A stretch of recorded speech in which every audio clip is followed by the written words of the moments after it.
দক্ষিণ কলকাতা সহ কসবা বিধানসভার সমস্ত মানুষের কাছে আমার ছোট্ট আবেদন, আপনারা এতক্ষণে জেনে গেছেন যে আমাদের মণ্ডল সভানেত্রী সরস্বতী সরকার গতকাল রাত্রে পোস্টার লাগাতে গেলে তার উপরে তৃণমূলী গুন্ডা বাহিনী আক্রমণ করে।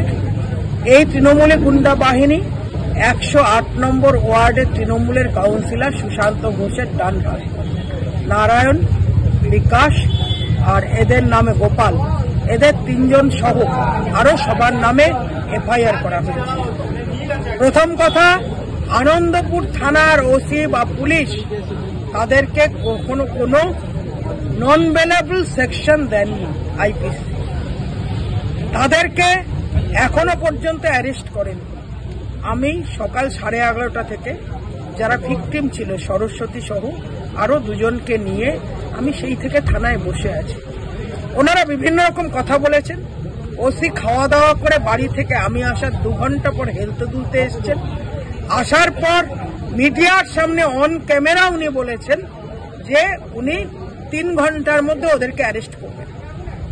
এমত অবস্থায় আমি থানার মধ্যে বসেছিলাম, আমাদের কার্যকর্তারা বাইরে বসেছিল। 3 ঘন্টা হয়ে গেলে 5টার সময় উনি টানাবানা করেন এবং বিভিন্নভাবে আমাদের যারা লিগাল বিষয় দেখছেন তাদেরকে জানান থানার ভিতর থেকে আমরা ওদের মোবাইল ট্র্যাক করেছি, অ্যারেস্ট করে দেব। আমরা বলেছি অ্যারেস্ট করুন এবং 307 এই ধারাটি লাগাতে হবে, এটা আমাদের দাবি।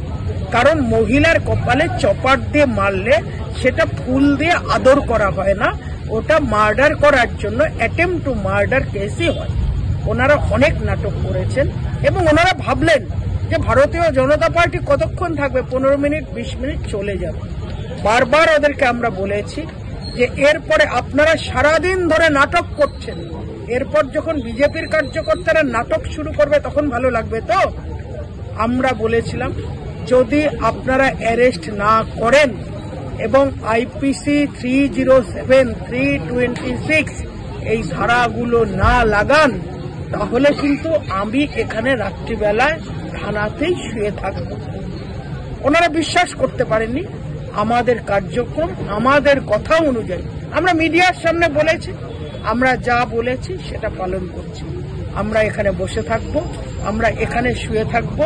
আমি দেখতে চাই আনন্দপুর থানা আর পশ্চিমবাংলার স্বরাষ্ট্রমন্ত্রী মমতা বন্দ্যোপাধ্যায় তার প্রতিক্রিয়া কি।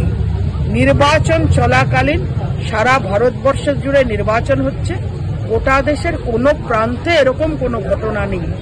একজন মহিলা নেত্রীকে কিছু হারমাদ এসে মাথা ফাটিয়ে দিল।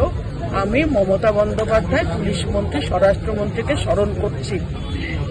আপনার নিশ্চয়ই সিপিএম এর সেই দিনগুলো মনে আছে, আর সেই দিনগুলোর ঔদ্ধত্যের পরে সিপিএম এর শেষ হয়েছিল। সিপিএম আর 15 বছরে ঘুরে আসতে পারেনি, আগামী দিনেও আর ঘুরে আসতে পারবে না।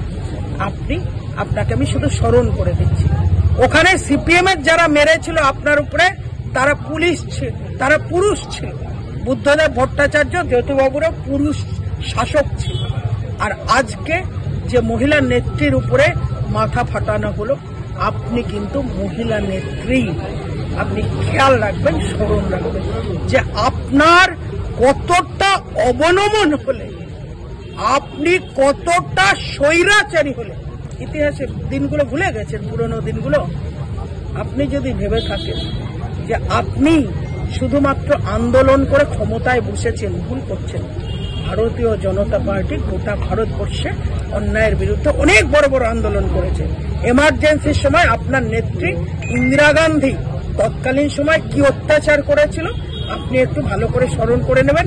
সেই সময় আমাদের পরিবারগুলো কিন্তু বছরের পর বছর 2 বছর 3 বছর জেল কেটেছে। কাজে আপনি ভুলে যাবেন না যে আমরা অত্যাচার সহ্য করার জন্য তৈরি আছি। আমি কসবা এলাকার মানুষজন, দক্ষিণ কলকাতার মানুষজনকে মমতা বন্দ্যোপাধ্যায়ের স্বরূপ দেখাচ্ছি। আপনি দেখুন কতখানি, আপনারা দেখুন যে কতখানি স্বৈরাচারী এই শাসক তৈরি হয়ে গেছে। নমস্কার, বন্দে মাতরম, ভারত মাতা কি জয়।